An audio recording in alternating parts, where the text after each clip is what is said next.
আজগাতিবাসী, আসসালামু আলাইকুম। আগামী ঈদুল ফিতর উপলক্ষে আজগাতি ইউনিয়নবাসীকে জানাই অগ্রিম শুভেচ্ছা, অভিনন্দন। সবাইকে একসঙ্গে নিয়ে ঈদ উদযাপন করতে চাই। আগামী নির্বাচন, ইউনিয়ন পরিষদ, আমি চেয়ারম্যান পদে প্রতিদ্বন্দ্বিতা করব। গত নির্বাচনে যেভাবে সকলে আমার সঙ্গে ছিলেন, আবারও আপনাদের একসঙ্গে রাখতে চাই।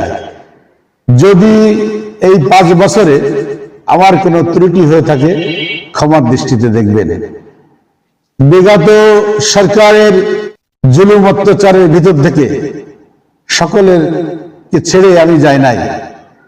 আমি সবসময় আমার এলাকায় থেকেছি এবং সবসময় সকলের খোঁজখবর নেওয়ার চেষ্টা করেছি। ইনশাআল্লাহ আগামী নির্বাচনে আপনারা যদি আমার সঙ্গে থাকেন, আমি ধন্য হব। প্রিয় এলাকাবাসী, আপনারা জানেন বিগত দলের যে দুঃসময় ছিল, দুঃসময় অতিবাহিত যে, সে সময় আমি সকলের কাছে ছিলাম, সকলকে সহযোগিতা করেছি। আমাদের পৃথিবীতে যখন করোনা আসলো, এই করোনাকালীন সময় আমি লকডাউনে যে শ্রমিক ভাইরা ছিল তাদেরকে খাদ্যশস্য দেওয়ার চেষ্টা করেছি। মন্দিরে মন্দিরে খাবার পাঠিয়ে দিয়েছি। কোনো দুর্যোগ, কোনো সমস্যা হলে আমি সেখানে ছুটে গিয়েছি এবং আমি খাদ্য সহযোগিতা করেছি, অর্থ সহযোগিতা করেছি। আপনাদের পাশে থাকার সবসময় চেষ্টা করেছি।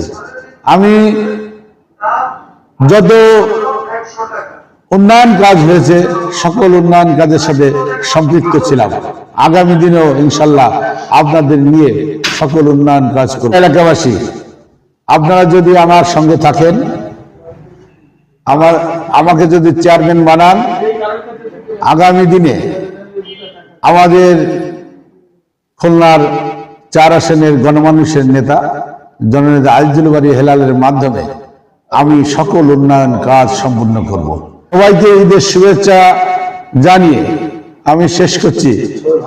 সবাই ভালো থাকবেন, ঈদ উৎসব করবেন, সবার মনে ঈদের আনন্দ বয়ে আনুক, এই কামনা করছি। ঈদ মোবারক। দৈনিক ইবি নিউজ, আমরা দেশ ও মানুষের কথা বলি।